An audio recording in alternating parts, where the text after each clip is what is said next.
favor sus notas, si trajo sus notas.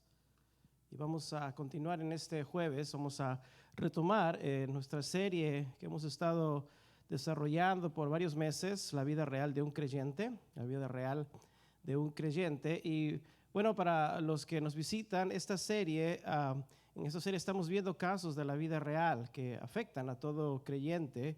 Y bueno, la Biblia nos enseña cómo debemos manejarlas como hijos e hijas de Dios. Y para esto, en el Sermón del Monte, en Mateo capítulo 5, nuestro Señor Jesucristo se dirigió a sus discípulos con una serie de temas que fueron y siguen siendo circunstancias de la vida real que enfrenta hoy día a todo creyente. Ahora su Biblia, por favor, en Mateo capítulo 5.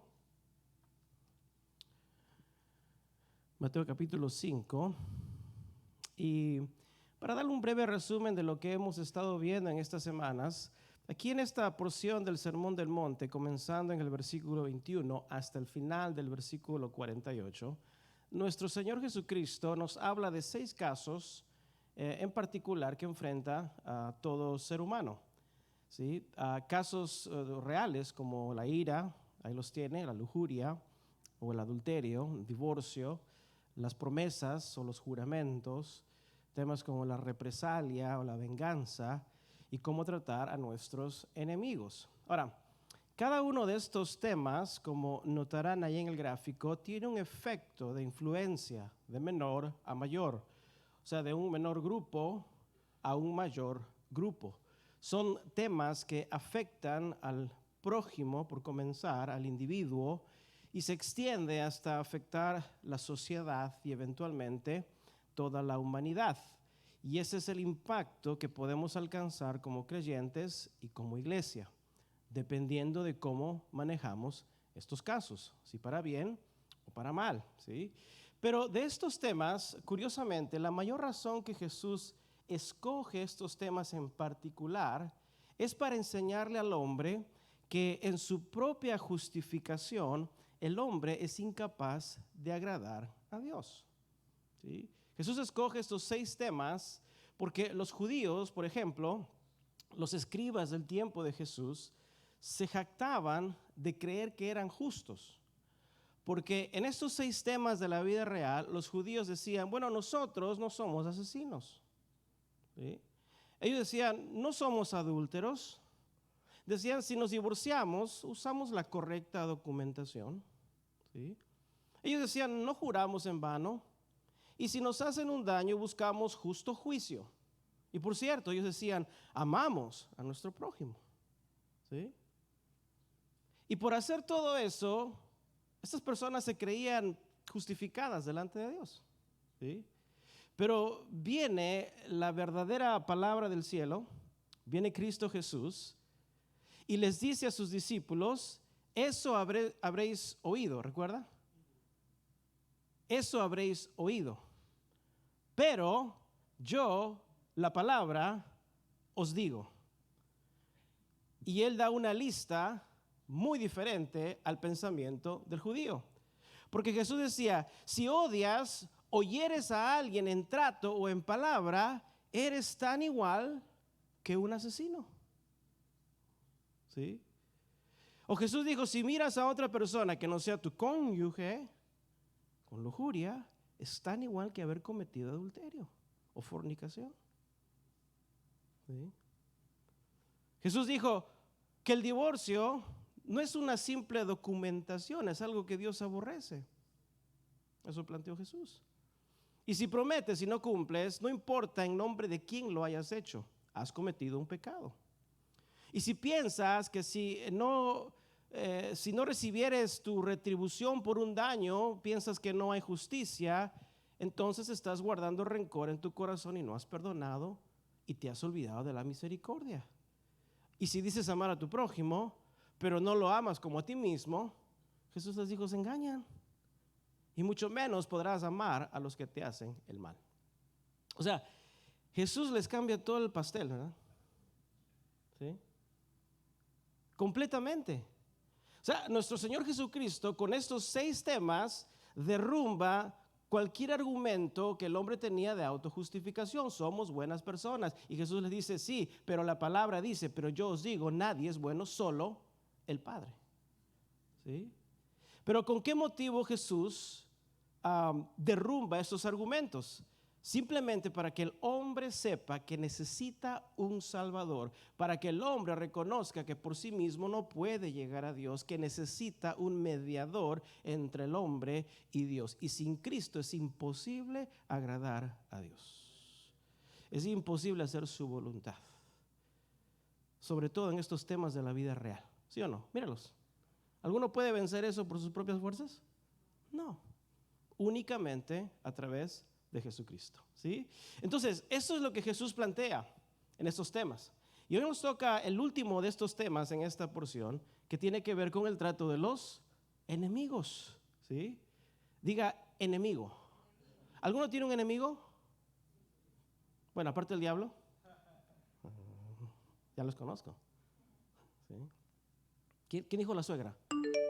No, estamos mal, pecadores. No. ¿Sí? Fíjese, hablar de los enemigos, nuestros enemigos, es un tema difícil, a veces diría yo de digerir o de procesar, ¿sí? Porque en este mandamiento estás juntando dos palabras que no van juntas en el corazón del hombre: amar a tus enemigos. ¿Cuántos aman a sus enemigos? O sea, esas dos palabras, amar, enemigos, aunque no van juntas, ¿verdad? En el corazón del hombre. Pero ¿sabes qué? En el corazón de Dios sí es posible ir juntas. Sí es posible. Porque siendo nosotros un tiempo enemigos de Dios, Él nos amó con amor eterno. Es posible, ¿sí? Pero nosotros todavía tenemos que crecer para que estas dos palabras no sean chocantes o contradictorias, sino que también como Dios podamos nosotros verdaderamente amar aún a los que nos hacen daño. Amén. Así que yo le titulé a este tema número 40, ¿a quién? ¿Amad a quién? Sí, amad a vuestros enemigos. Y vamos a descubrir que esta palabra enemigo, que es donde me quiero enfocar, y en la palabra amor, muchas veces un enemigo puede estar más cercano a ti que un amigo. Un enemigo puede estar más cercano a ti a veces que un amigo. Y vamos a ver estas definiciones, qué es lo que quiere enseñarnos nuestro Señor Jesús. Vamos a leer en el versículo 43 hasta el final en el versículo 48. Jesús dice: oísteis que fue dicho, amarás a tu prójimo y aborrecerás a tu enemigo. Pero yo os digo, amad, diga amad. Amad a vuestros enemigos, bendecid a los que os maldicen, haced bien a los que os aborrecen y orad por los que ultrajan y os persiguen, para que seáis hijos de vuestro Padre que está en los cielos, que hace salir su sol sobre malos y buenos, y que hace llover sobre justos e injustos. Porque si amáis a los que os aman, ¿qué chiste tiene? Esta es versión David, ¿verdad? O sea, ¿qué recompensa tendréis? ¿No hacen también lo mismo los publicanos? Y si saludáis a los hermanos que te caen bien a la iglesia, pero el que te cae mal no los saludas, otra vez mi versión. Y si saludáis a vuestros hermanos solamente, ¿qué hacéis de más? ¿No hacen también así los gentiles? Sed pues vosotros perfectos, como vuestro Padre que está en los cielos es perfecto. Amad a vuestros, muy bajito lo dijeron. Vamos a orar antes de continuar. Padre Celestial, te damos muchísimas gracias por permitirnos, Señor Padre, un día más de vida. No queremos terminar, Señor, esta noche o irnos a descansar, Señor, después sin haber entendido o cumplido tu propósito para nosotros en este día. Pues si nos permites ver la luz del día, como cantábamos, es porque, Señor, tú tienes un plan para cada uno de nosotros. Ayúdanos, Señor, a contemplar tu gloria en tu palabra, entender tu sabiduría, Señor Padre, a través de la revelación de tu palabra en la vida de nuestro amado Jesucristo y nuestro Salvador. Gracias, Padre. Guíanos con tu Espíritu Santo. En el nombre de Jesús, la iglesia dice, amén. Amén. Amad a vuestros enemigos. Charles Mackay fue un escritor, novelista, un periodista escocés del siglo XIX. Él nació en 1814. Él escribió una cruda reflexión acerca de los enemigos. Él dijo, ¿no tienes enemigos? ¿Dices? Es una pena, amigo mío. No tener enemigos no es un alarde. Aquel que participa en el combate del deber debería haber hecho enemigos. Pero si enemigo no has ganado, pequeño es entonces el trabajo que has hecho. Te pregunto, ¿tienes enemigos? Aparte del diablo, porque llegaron un poquito, ya lo dije. ¿Sí? Voltea con la que está a tu lado, pregúntale, hey, ¿tienes enemigos?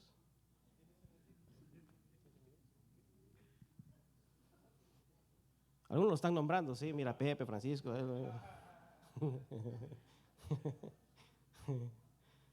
Sí. Ahora, quizás en términos, ¿verdad?, de un enemigo, la respuesta para la gran mayoría, pensando en, pues, un enemigo, pues no, ¿verdad? O sea, bueno, sí, hay algunos que les caigo mal, ¿verdad? Pero, o sea, así que alguien me venga, me esté buscando, me quiera matar, ¿verdad?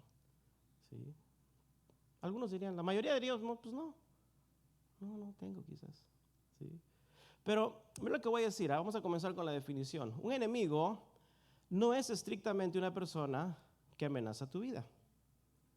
No es estrictamente una persona que te odia con odio jarocho, con jorocho, como dicen, ¿verdad? ¿Sí? No es necesariamente una persona que te desea un mal. O sea, vamos a comenzar con esto. La simple definición de un enemigo es toda persona opuesta o contraria a tu persona. ¿Qué es un enemigo? Toda persona contraria o opuesta a tu persona. Por definición, es un enemigo. ¿Sí? Es toda persona opuesta o contraria a tus ideales. ¿Sí? O incluso a tus pensamientos. ¿Sí? Bajo esa definición, es posible tener personas que por alguna razón les caes mal. ¿Alguno tiene a alguien que tú sabes que le caes mal?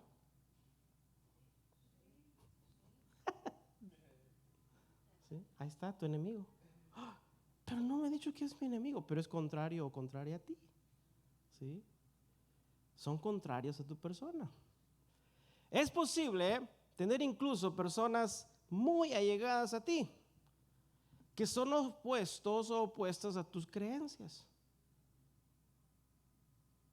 Desde que te convertiste, ¿tienes alguna persona que ya no te habla?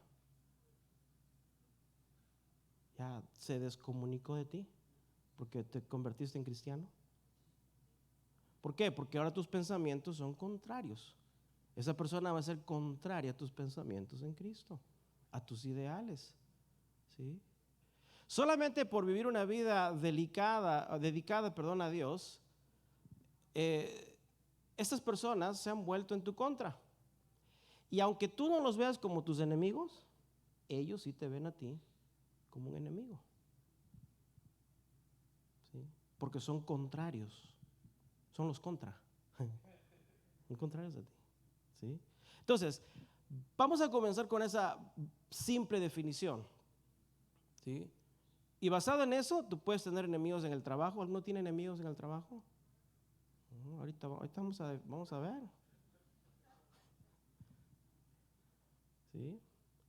Porque si a algún supervisor no le caes bien en el trabajo y te tiene así, pero dale y dale, dale, porque le caes gordo,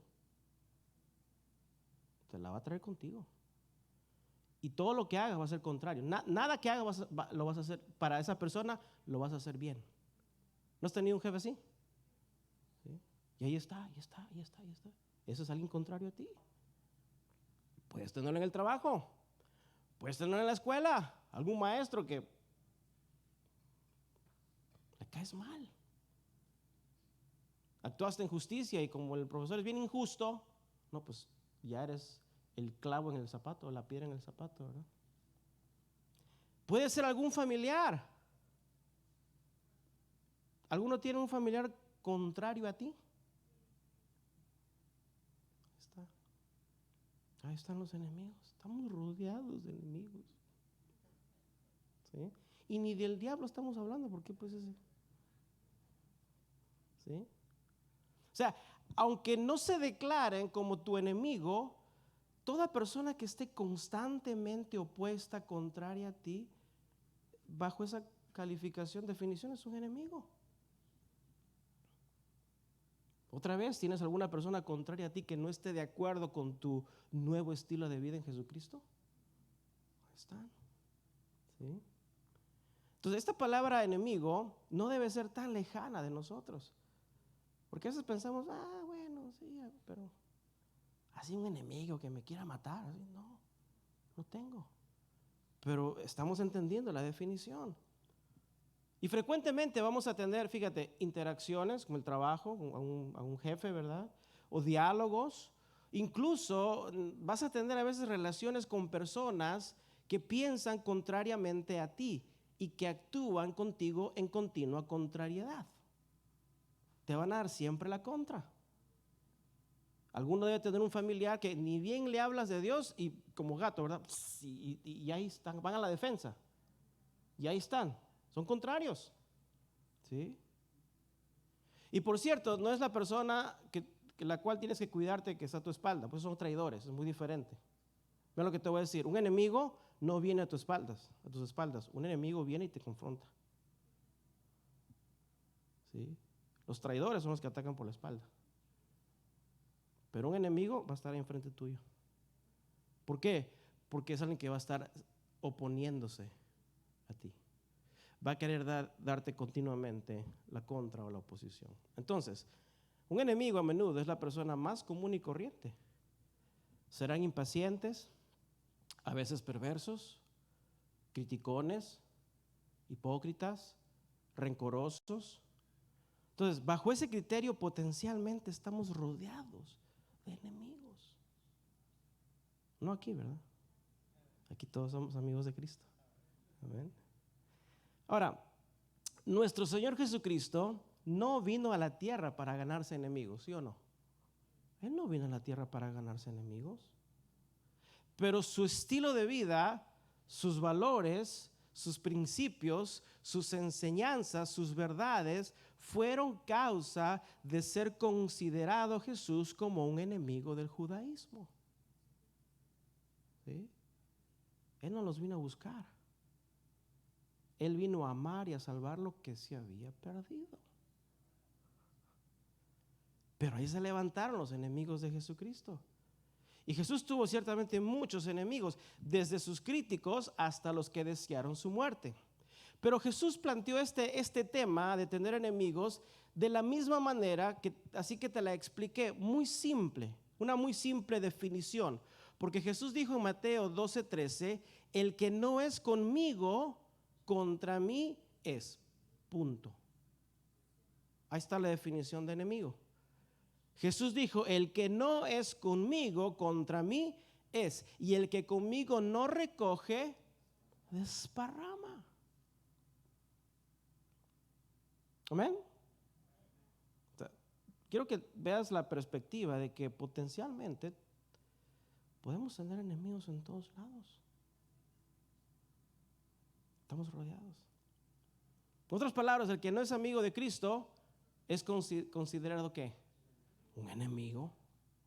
O sea, no hay de tres, solo de dos. ¿Sí? Santiago, el apóstol Santiago dijo lo mismo. Oh almas adúlteras, ¿no sabéis que la amistad del mundo es enemistad contra Dios? Y él dice, cualquiera que se quiera ser amigo del mundo se constituye enemigo de Dios. Santiago 4:4. Está bien simple la definición. ¿Sí? Entonces ya tomamos esta palabra que, bueno, enemigos, muy lejana. Como, bueno, algún día tendré que amar a un enemigo, pero eso es muy lejano. No, esta palabra enemigo realmente es algo que nos rodea, potencialmente en todos lados. Es decir, cualquiera que sea amigo de los ideales de este mundo, automáticamente se constituye enemigo de los ideales de Dios. Se vuelve una persona contraria.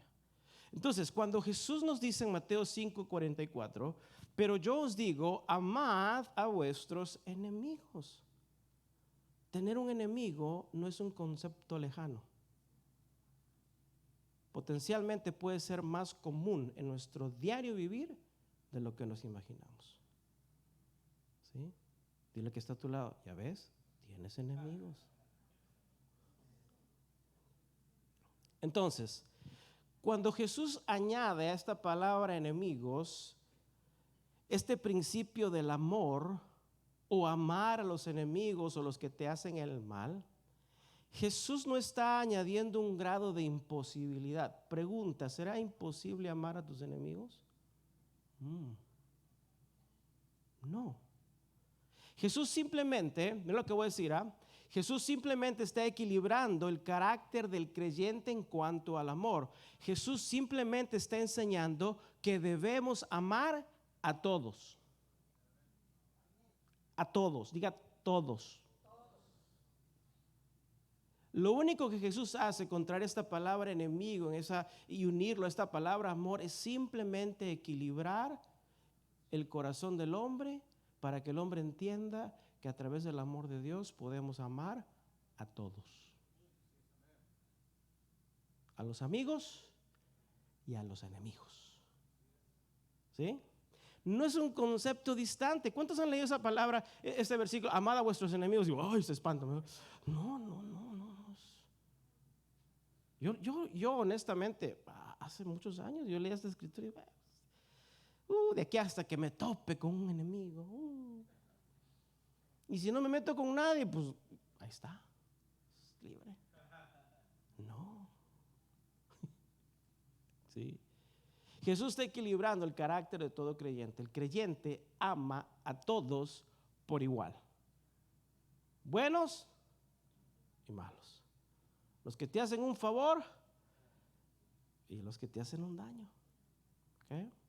Ahora, cualquiera que sea la relación, opinión o sentimiento personal que tengamos, Dios quiere que amemos a todos. ¿Alguna persona te ha dañado en tu vida? ¿Fuertemente? Sí. ¿Y debo amarlo? ¿Debo amarla? Sí. ¿Sí? Sin importar quiénes son los que tengan conflicto con nosotros. O sea, tu cónyuge, la suegra, tus hijos, tus padres, tus amigos. Fíjate, hasta un hermano o hermana en la iglesia temporalmente se puede convertir en alguien contrario a ti. ¿Sí o no? Pero pastor, aquí todos somos amigos. Qué bueno que así fuera. ¿Sí? Pero un creyente en la iglesia, un verdadero nacido de nuevo, puede llegar a convertirse en un enemigo temporalmente, porque si es creyente, ¿qué va a hacer? Va a pedir perdón, se va a reconciliar, va a reaccionar y sabes que, hey, bro, yo no estoy en contra de ti. Si somos hermanos en Cristo, el factor común es Jesucristo en nuestras vidas. O sea, no estamos en contra, estamos a favor de Cristo. O sea, el creyente eventualmente recapacita y se da cuenta, y se arrepiente. Pero eso no deja que un cristiano pueda en momentos llegar a ser, ¿quién? Tu enemigo. Está grueso, ¿verdad? O sea, por eso Pablo decía que tenía problemas, andaba en naufragios, en pruebas, azotes, dice peligros hay entre incrédulos, peligros dentro de la iglesia. ¿Sí? El punto de Cristo en esta enseñanza es que toda oposición o contrariedad que recibamos se combate con el amor de Dios. Por eso dice, amad a vuestros contrarios. ¿Sí? Pero los religiosos del tiempo de Jesús enseñaban otras cosas para sus propios deleites. ¿Sí? Ahora, quizás usted conozca o sepa que la sociedad romana, los romanos, su cultura era una cultura muy disciplinada. Los romanos, rígida, era cruel en su manera de aún ejecutar a sus enemigos. Pero aún los romanos vivían asombrados del odio que se manejaban los judíos. con toda persona que no fuera judía. El judío odia, hasta hoy en día, el judío odia a cualquier otra sociedad o cultura que no sea judía. ¿Sí? Si tú un día vas y te metes ahí a un barrio judío ortodoxo, vas a salir desplumado. ¿No has visto los videos? No permitan esas cámaras, y cuando se permiten las cámaras, vieras cómo pasan. Muy religiosos. Un ortodoxo es el religioso más, y el ultra ortodoxo está peor todavía. Por ahí de casualidad me topé con un video muy corto ahí,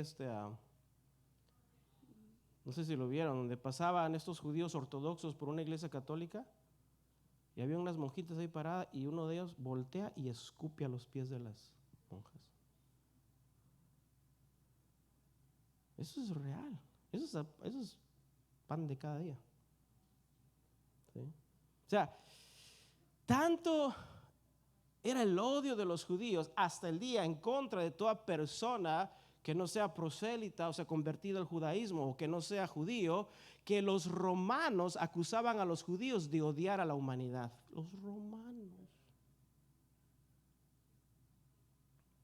¿Sí?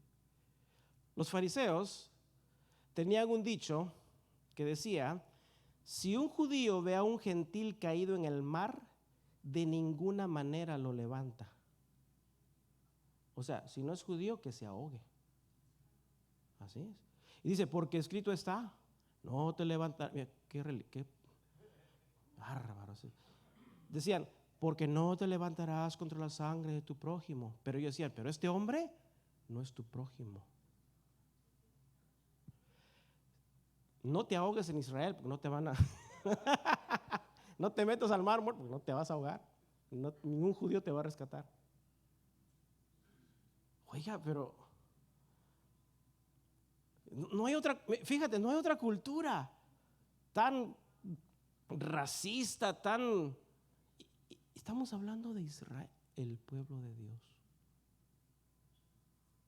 Eso, ¿verdad? Híjole. Cuando quieren ir a Israel me avisan. A ver qué se siente ser rechazado como Jesucristo. Los escribas, los fariseos, eran hombres orgullosos, cargados de prejuicios, eran moralistas, rencorosos. Eso, ¿ha visto cuándo ha visto las películas de Jesús y cómo se comportan los fariseos y los escribas? Así se manejaban con ese orgullo. Es una actuación muy verdadera, muy verídica de cómo se manejaban ellos. ¿Sí?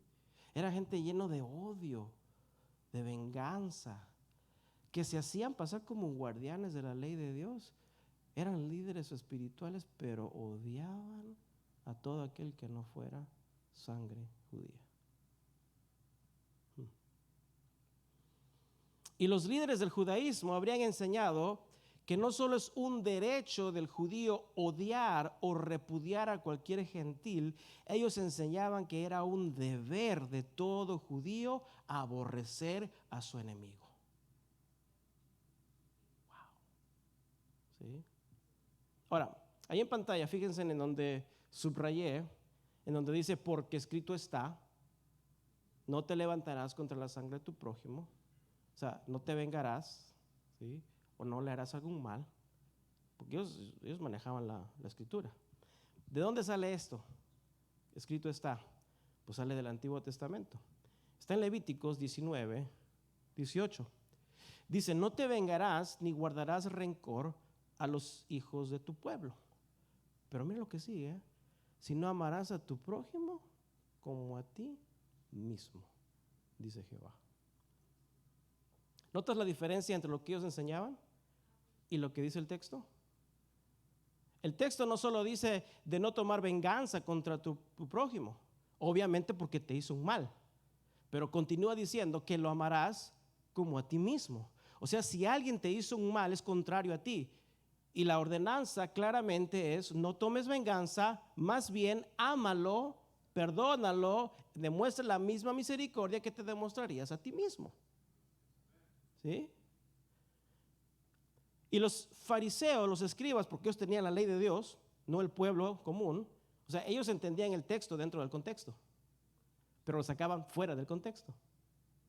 ¿Sí? Porque era tanto su odio por los gentiles que omitieron la enseñanza de la palabra de Dios para acomodar su pecado.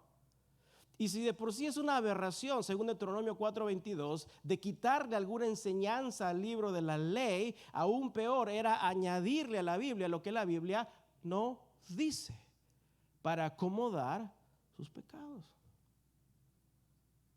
Porque mira lo que dice Jesús en Mateo 5:43.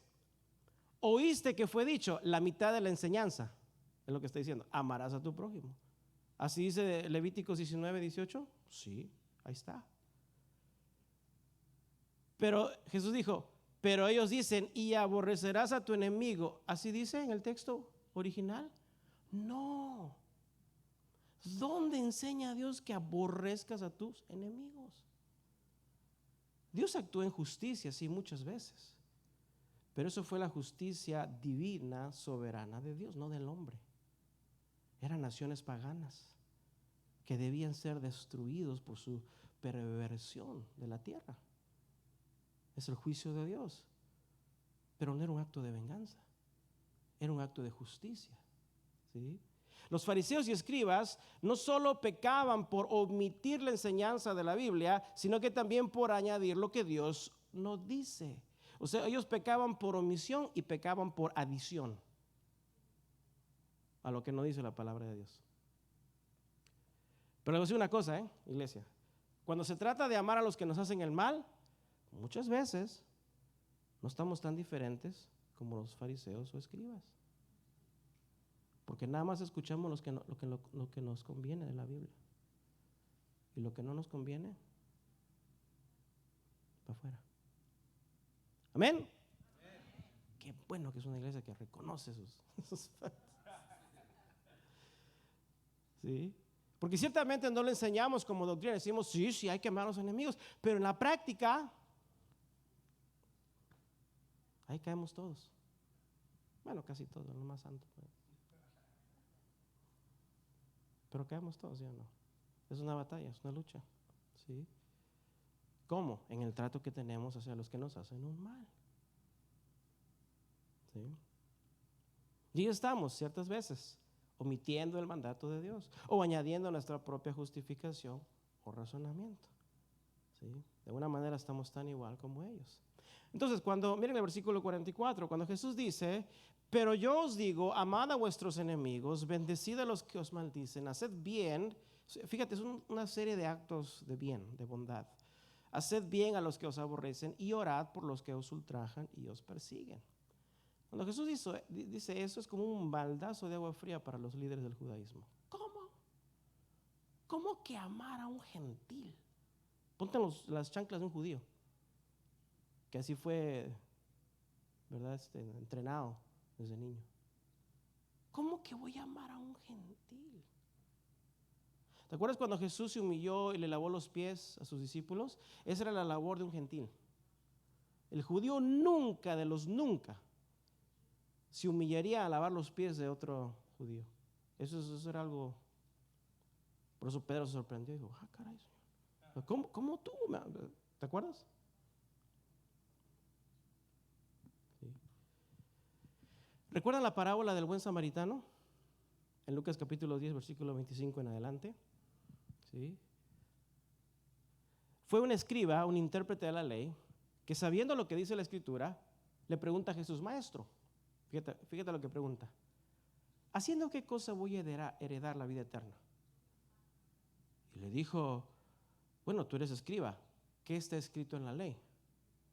Y él dice, bueno, responde correctamente diciendo, amarás al Señor tu Dios con todo tu corazón y con toda tu alma y con todas tus fuerzas y con toda tu mente y a tu prójimo, dijo él, como a ti mismo. Y Jesús le dice, chévere, bueno, versión Perú, ¿verdad? O sea, bien has respondido. Y le dice, haz esto y vivirás.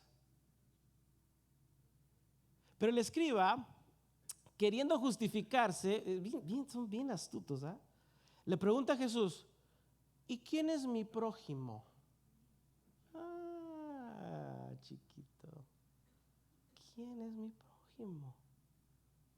Y Jesús obviamente le da la parábola del buen samaritano, ¿sí? Que por cierto, los samaritanos era una cultura de judíos mezclados con gentiles. Para el judío, un samaritano era peor que un perro. Y así les decían, perros. O sea, el judío detestaba a los samaritanos. Entonces Jesús le da esa escena al escriba acerca del hombre que fue asaltado. Dice que primero pasa un sacerdote, o sea, pasa el pastor con sus ancianos. Y no hacen nada, porque se iban a una junta. Muy ocupados, ¿verdad? Que Dios te ayude, ¿verdad? Y luego pasa un levita, el grupo de alabanza. Tampoco hacen nada porque tienen práctica, entonces tenían que irse. Pero luego pasa un samaritano, un gentil, ¿sí? Uno de los no escogidos. ¿Sí? Y Jesús, para responder la pregunta del escriba acerca del prójimo, porque esa fue su pregunta, Jesús no le pregunta, ¿quién fue el prójimo del samaritano? Eso no le hace la pregunta a Jesús. Jesús le dice, ¿quién de los tres te parece que fue el prójimo del que cayó en mano de los ladrones? ¿Quién de los tres fue el prójimo de aquel herido? Porque la historia no se trata del hombre herido, sino que todo el que está próximo a un necesitado, prójimo de sí mismo, se sacrifica de su propia conveniencia, de su seguridad y sus recursos para atender la necesidad de otro. Un prójimo es aquel que tiene cuidado aún de los que le han hecho un daño. La lección para este escriba fue dura porque el prójimo, que él mismo dice, pues supongo que el samaritano fue el prójimo del herido. Y para un escriba, el prójimo, el samaritano, era un enemigo. Jesús es maravilloso. Se la cantó, pero bien cantada el escriba. Esta parábola, mira, iglesia, nos da una clave de cómo podemos amar a nuestros enemigos. ¿Cuántos quieren verdaderamente amar a sus enemigos? ¿Amén? Amén. Pero seamos honestos. En nuestro diario vivir, si potencialmente estamos rodeados de posibles enemigos, de personas que nos pueden hacer el mal, pregunta, honestamente, ¿puedes amar a la persona que te hizo un mal? ¿Será fácil? ¿Te nace? O sea, ¿puedes amar a la persona que te acaba de maltratar? ¿Puedes amar al jefe o a la jefa que te acaba de negar el día porque querías venir a la iglesia? No. Y tú te excusas, enojo santo. Y no, eso no es enojo santo. ¿Sí? O sea, piensa en la palabra amar y enemigo. Siendo padres, si alguna persona con toda intención mata a uno de tus hijos, ¿tú lo puedes amar? O sea, son cosas, esas dos palabras todavía a veces forman un conflicto en nuestro corazón, ¿verdad? Porque entendemos, como los escribas, sabemos la ley de Dios, pero llevarla a la práctica nos cuesta mucho, nos puede llegar a costar mucho, ¿sí? Poner en práctica esta palabra amor para tus enemigos a simple vista se nos puede hacer difícil. Y aún sabiendo nosotros que amar no es una emoción, sino una obediencia, porque eso es amor, no es un sentimiento, es un acto de obediencia. Tampoco podemos ser hipócritas diciéndole al que te acaba de maldecir, te amo. ¿Sí? A menos que honestamente y verdaderamente nace de ti decirlo. Pero así alguien te ofende, alguien te hace un mal así, pero un mal bien gacho. Tú puedes voltear y decirle, te amo, sin ser hipócrita. Examina tu corazón. O sea, entonces, a mí me nació esta pregunta, ¿qué, Señor? Amar a nuestros enemigos. O sea, yo sé. Pero estas palabras todavía tienen un conflicto. Ya entendí ahora que enemigos potencialmente es cualquier persona que va a poder venir en contra de mí. O va a estar ahí detrás de mí, ahí tratando de contradecirme. Eso puede ser un enemigo. Los puedo tener en todos lados. Pero ahora me dices que los ame. O sea, ¿cómo puedo obedecer este mandato de Dios sin hipocresía? ¿Sí? Claro, Jesús fue el primer y perfecto ejemplo de amor a sus enemigos. Lo dijo ahí en la cruz. Perdónalos, ¿por qué? Porque no saben lo que hacen. ¿Sí? Los discípulos. Hay muchos buenos ejemplos. O sea, hay muchos casos de cristianos que sinceramente con sus hechos han amado a los que le hicieron el mal. Los mártires del cristianismo con sus vidas demostraron morir en manos de sus enemigos y lo hicieron con el perdón en el corazón para aquellos que les hacían el mal. Esos ejemplos hay un montón. En el siglo XVI, el reformador escocés George Wishart, él fue sentenciado a morir. El verdugo que realizaría la ejecución conocía el pastorado de George y sobre todo cómo George había trabajado desinteresadamente con cientos de personas que morían por la plaga. Y el verdugo, al verlo, sintió remordimiento, dudó en llevar a cabo la ejecución. Pero George, viendo el rostro y expresión de este verdugo, dice la historia que se inclinó hacia el verdugo, lo abrazó y le besó en la mejilla diciendo que este acto que hago contigo sea señal para ti de que en mi corazón ya te he perdonado. Lo que tengas que hacer, hazlo. ¿Tú le hubieras dicho eso al verdugo? No, yo le digo, hey, estás arrepentido, no lo quieres hacer, no, suéltame.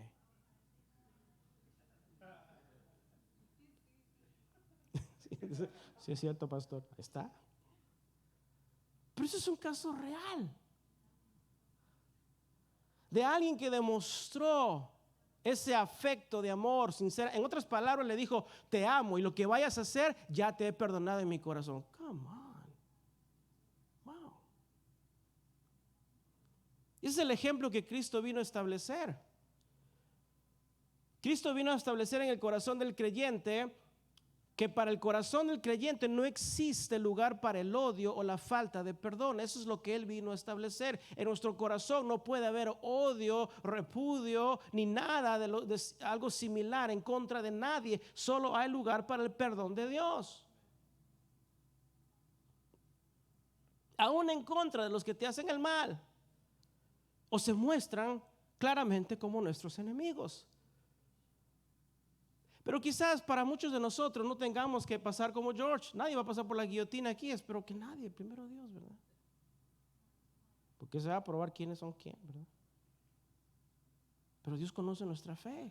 Ninguno de nosotros va a quizás pasar por ese extremo de tener enemigos que amenacen tu vida. Y aún así, en el ejemplo de Cristo, sus discípulos y los cientos de miles de mártires en la historia que enfrentaron a sus enemigos con el perdón y misericordia, sabemos que no es imposible amar a nuestros enemigos. No es imposible. Pero para el resto de nosotros que nos enfrentamos con gente común que muchas veces es opuesta a nosotros en la escuela, en el trabajo, en la iglesia, en la calle, donde estés. Para la gente regular como nosotros, que quizás no seamos escogidos de entre muchos para pasar por lo que estos mártires tuvieron que pasar, ¿qué de nosotros? ¿De qué manera práctica puedo obedecer la palabra de Dios amando a nuestro más común enemigo que podemos encontrar? Esa fue mi pregunta. Yo no quiero ser hipócrita, Señor. Yo quiero obedecer tu palabra, pero ¿cómo congenio? ¿Cómo pongo estas dos palabras juntas? Y la parábola que les mencioné del buen samaritano me dio una clave de la manera práctica de obedecer este mandamiento. Vamos a resumir. Número 1, un enemigo en este contexto puede ser cualquier persona contraria a nosotros. ¿Estamos? Cualquier persona contraria a tu opinión, a tus valores, a tus principios, pensamientos, propósito, tu vida en Cristo. Ahora, la palabra amor es la otra palabra que podemos tener un conflicto al unirla a esta palabra enemigo. Porque la tendencia del ser humano es basar su afecto de amor en lo atractivo del objeto de su amor. ¿Sí o no? El enamorado ve a la novia y dice, ay, qué bonita, ¿verdad? Y ahí está, ¿verdad? Hay un atractivo. ¿Y qué demuestra? Amor. ¿Sí? Puede ser una persona.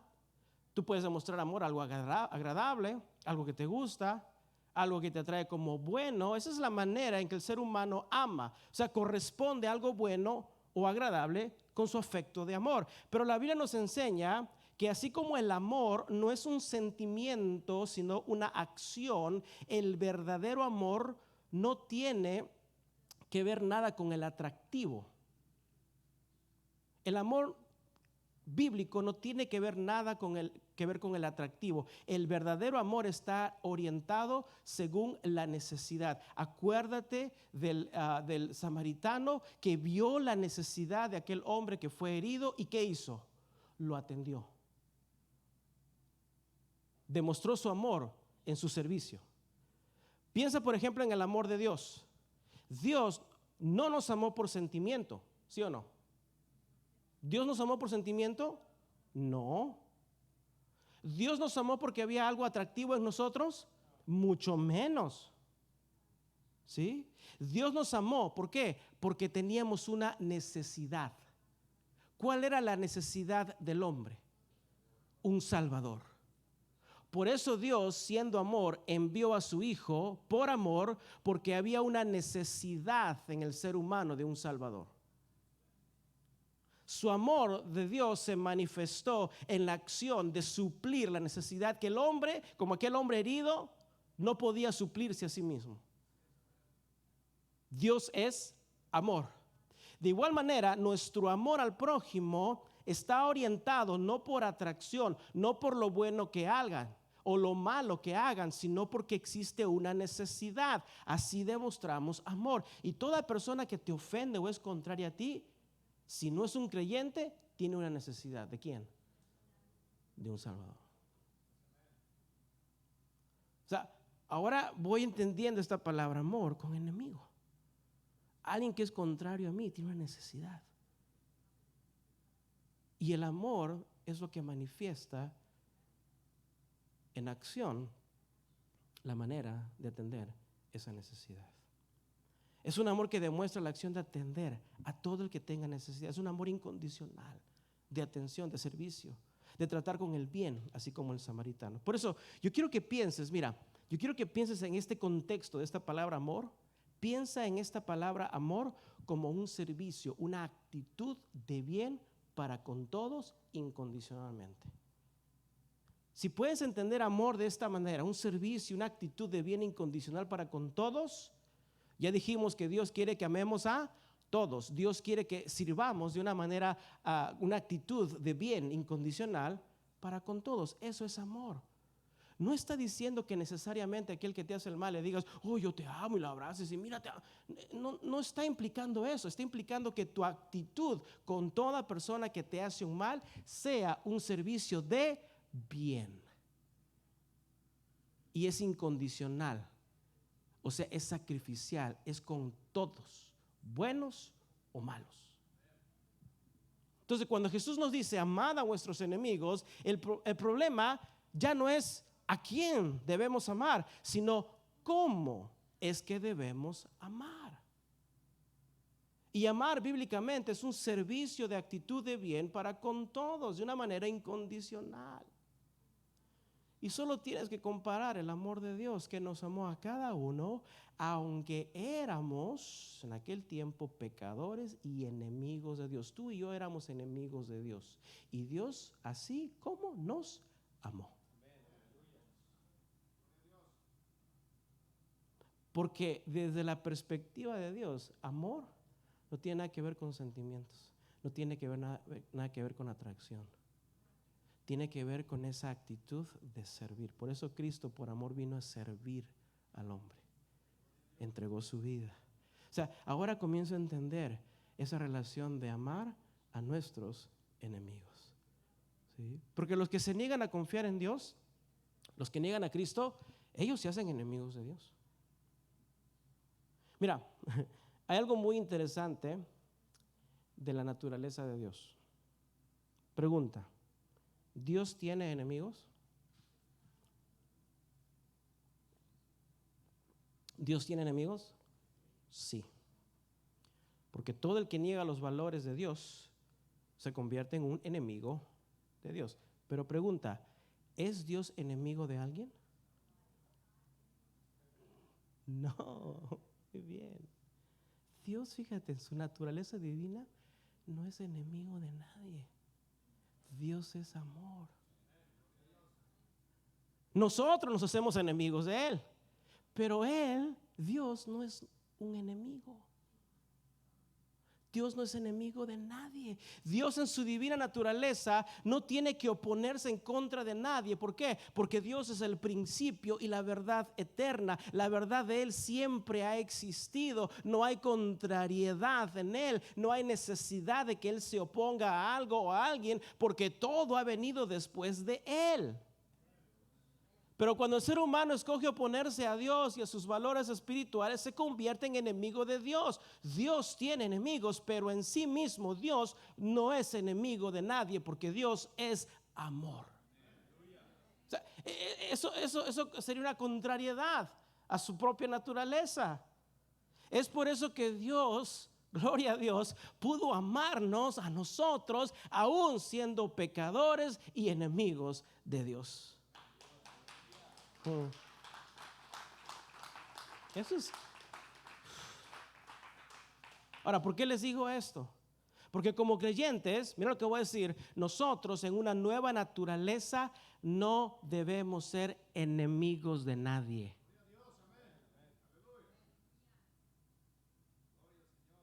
Amén. ¿Podremos tener enemigos? Sí, pero nosotros no somos enemigos de nadie. Fíjate el concepto equivocado del judaísmo. Ellos eran enemigos de la humanidad. Y la humanidad los veía a ellos como enemigos. Y Jesús vino a enseñar algo totalmente diferente. Dios es amor. Dios en sí mismo no es enemigo de nadie. Tampoco lo fue su Hijo. Tampoco es la iglesia de Jesucristo. Nosotros no somos enemigos de nadie. ¿Somos qué? Amor. Porque Dios es amor. Y si por hacer el bien de Dios el mundo nos mira como sus enemigos, desde su perspectiva, sí, para el mundo seremos sus enemigos, pero ¿sabes qué? Y aquí va la enseñanza. Desde nuestra perspectiva, todo enemigo es nuestro prójimo. Entonces simplemente Jesús está diciendo, amad a vuestros prójimos. Y aquel escriba hizo la pregunta, ¿y quién es mi prójimo, Jesús? Y Jesús le responde, un samaritano a quien tú odias. Ese es tu prójimo. Porque el que nos cae bien, pues de volada, ¿verdad? No, pues yo lo amo y con amor. Pero el que no te cae bien, sí. Ese es el mandamiento de Jehová, es simplemente amar a nuestro prójimo como a nosotros mismos, tal y como dice la Escritura en el Antiguo Testamento. Entonces, iglesia, amad a vuestros enemigos. Número uno, enemigo es cualquier persona que nos perciba como contraria a los valores que ellos tienen en el mundo. ¿Por qué? Porque optamos a honrar los valores de Cristo. Pero desde nuestra perspectiva, ellos no son nuestros enemigos. Nosotros no somos sus enemigos. Ellos son nuestro prójimo. Número dos. Y el trato que debemos darles por ser nuestros prójimos, número tres, es en un servicio, una actitud de bien condicional para con todos. ¿Qué es lo que está enseñando Jesús? Que todo aquel que te hace el mal, trátalo con él bien. Porque tratarlos con el bien es tratarlos con el amor de Dios. Y tiene que ser un amor, un servicio. Muchas veces va a tener que ser sacrificial, abnegado, intencional. ¿Te acuerdas? No sé si te ha pasado cuando vas a la tienda, ¿verdad? Y el cajero, la cajera está así, pues tuvo el peor de los días, ¿verdad? Y el siguiente, o sea, el cajero como que ya está pensando, el siguiente que se me pare enfrente es mi enemigo. Y llegas tú, ¿verdad? y ¡zas! ¿Verdad? ¿Qué quiere? ¿A hamburger? No hay. O sea, ¿tú desarmas ese asunto convirtiéndote en un enemigo? No, convirtiéndote en un servidor de Jesucristo. Y si nunca has tenido la oportunidad, bendícelos. Ahí está lo que dice, ahí te lo vamos a ver. Bendícelos. ¿Sí?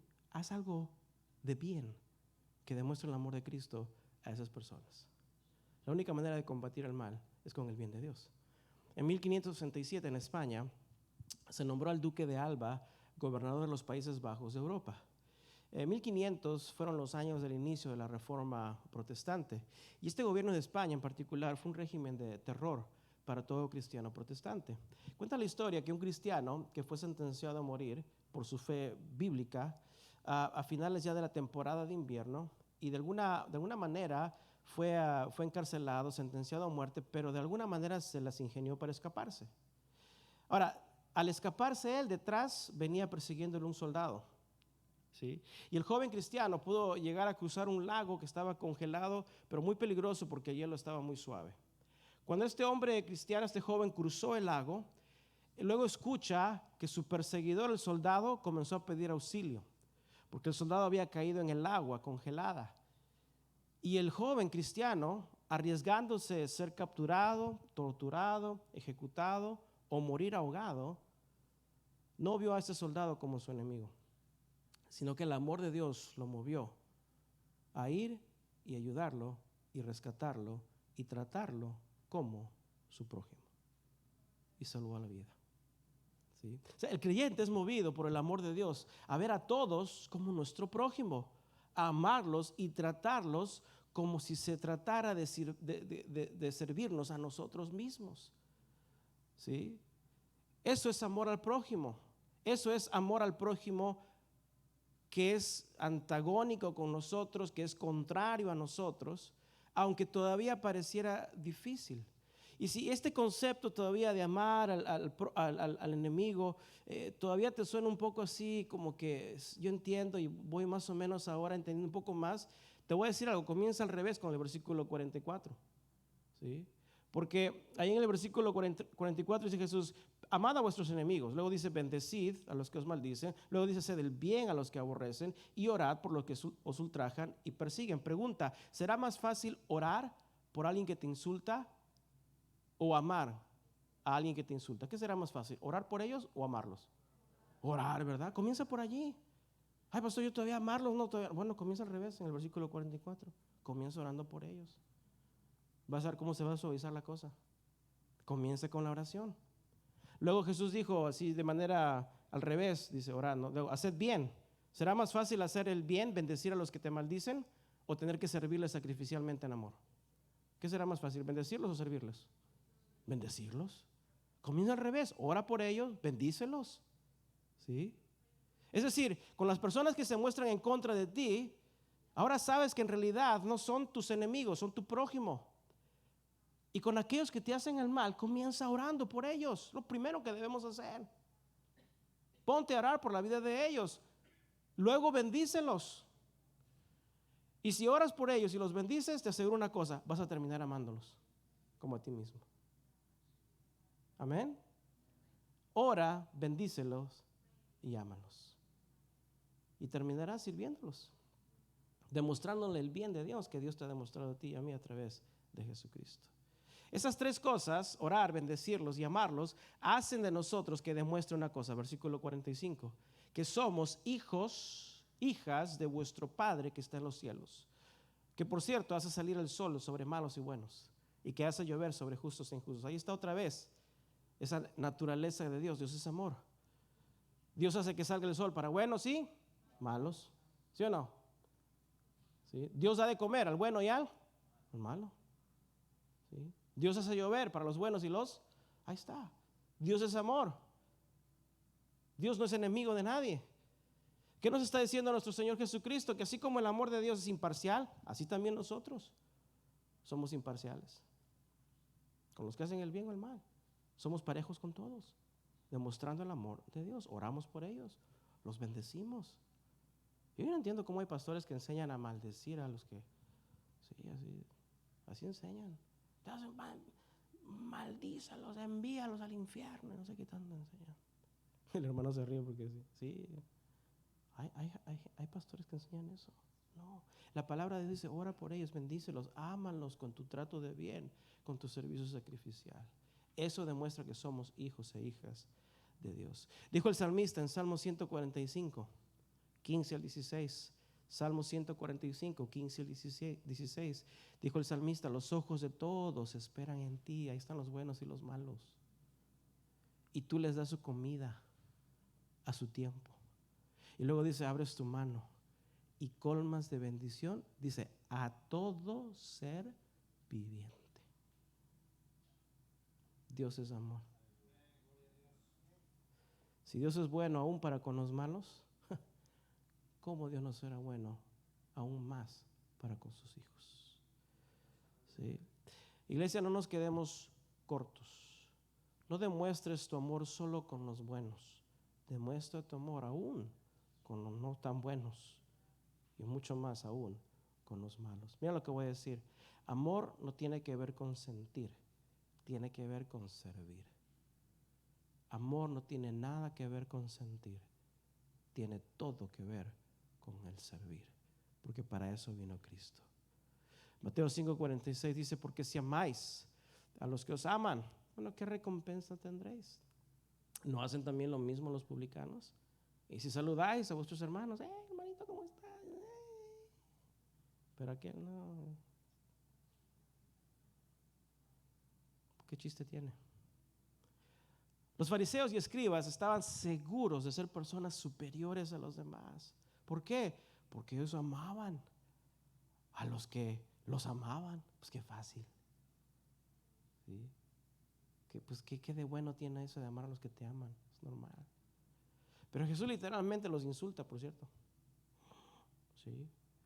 Porque para revelar la ceguera moral y espiritual de estos hombres, porque ellos decían, pues nosotros también amamos, entre comillas. O sea, Jesús le dice, el amor que ustedes dicen tener es tan hipócrita, tan igual, como lo tienen los publicanos y los gentiles. O sea, ustedes no están ni mejores que ellos.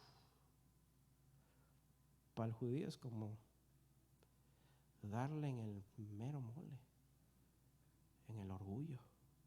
¿Sí? Para nosotros, el llamado de atención es el mismo.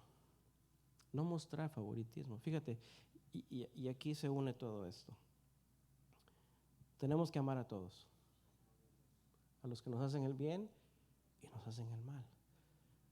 O sea, ya no es de, bueno, porque a veces el que no te hace nada, pues, pero no te cae bien, pues te apartas, ¿verdad? No lo voy a amar, no voy a, no es ni lo conozco, es más. ¿Sí? Pero Jesús dice, intencionalmente tenemos que demostrar ese amor servicial a todos por igual, a los que están aquí en la iglesia, a los que están ahí en el mundo.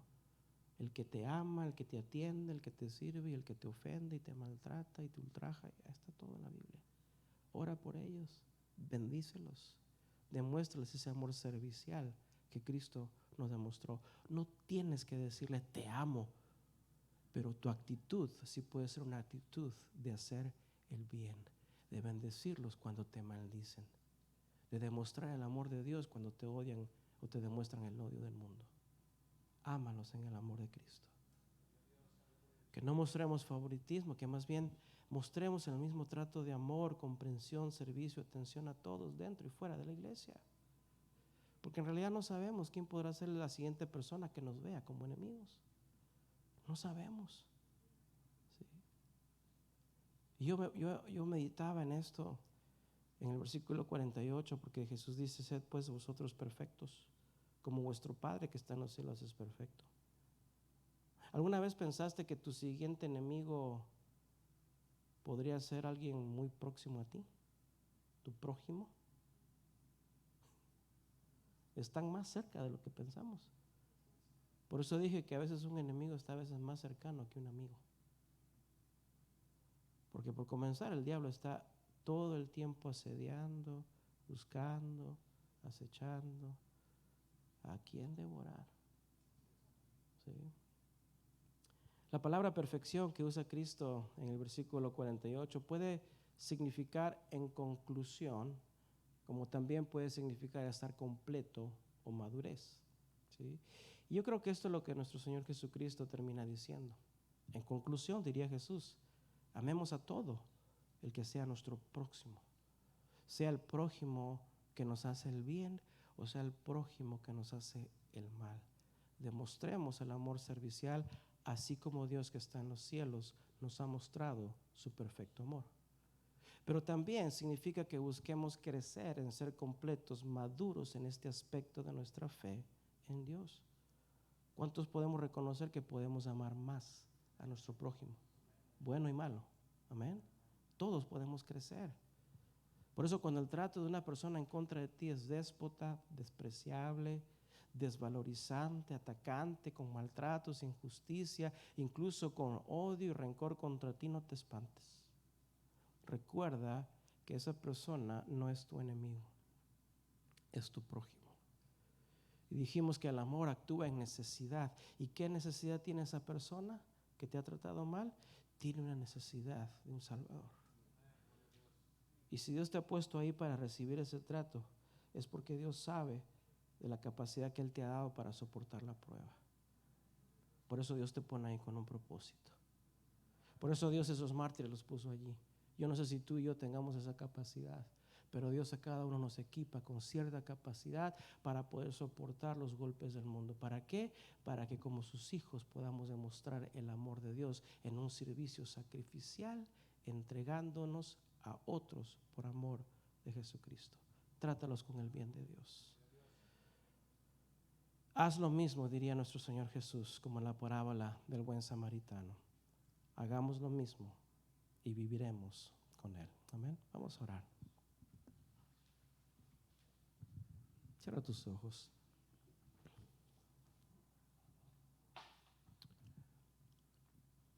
Yo quiero que antes de que oremos, medites ahí en tu lugar.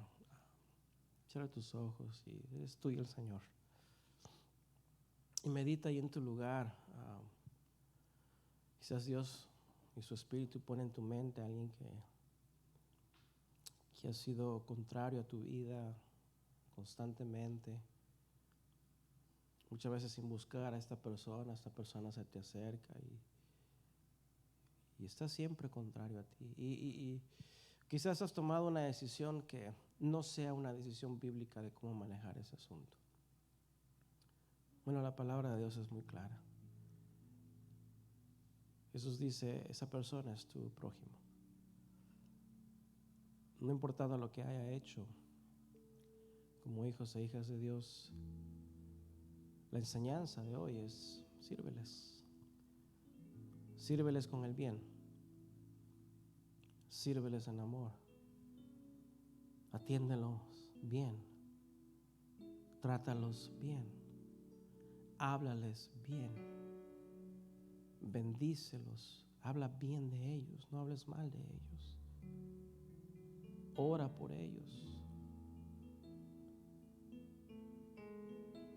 Y eventualmente podrás crecer en ese amor que con toda sinceridad tú podrás mirar a esas personas a sus ojos y decirles, yo te amo.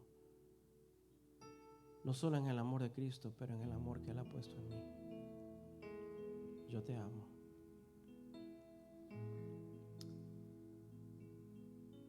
Señor Jesús, te damos gracias porque tu palabra nunca es distante a nosotros. Nunca es imposible de alcanzar. En nuestra humanidad es totalmente imposible, pero por medio de Cristo todo es posible. Tú lo dijiste, Señor. Para ti no hay nada imposible. Señor Padre, diariamente, Señor, reconocemos que en este mundo vamos en contra de una corriente que es adversa al pensamiento de Dios. Una corriente de maldad, de mentira, de engaño. de distracción. Padre, no es fácil caminar en este mundo,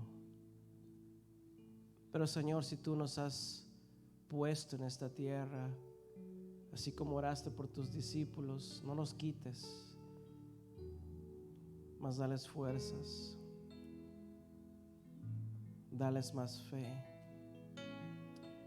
Señor, te pedimos que en este asunto, Señor, de tratar a nuestros enemigos, que ya no veamos, Señor, personas contrarias a nosotros, sino a un prójimo que necesita conocer del trato y del amor de Dios.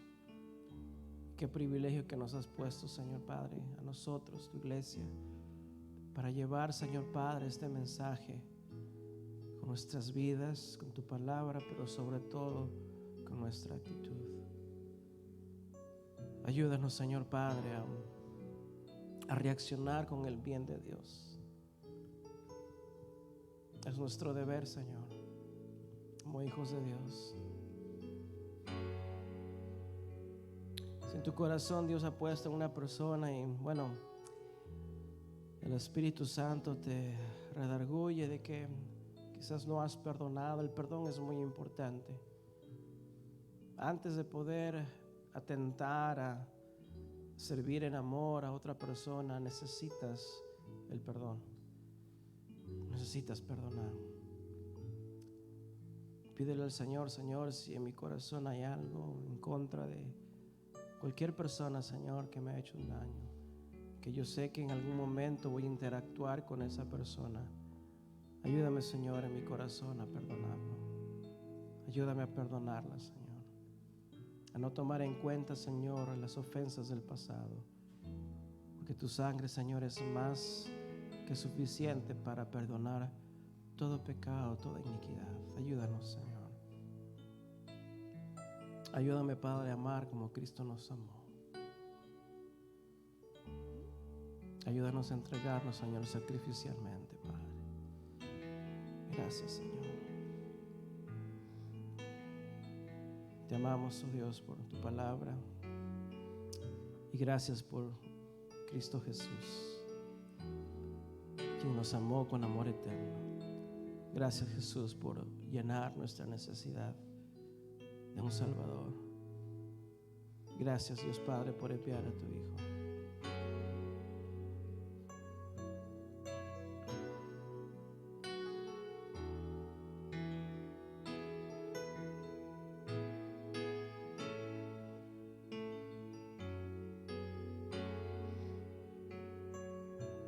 ¿Por qué no te pones de pie?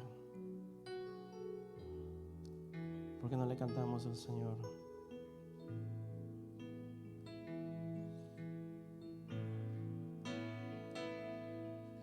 Quiero andar como es digno de ti, agradándote en todo, Señor.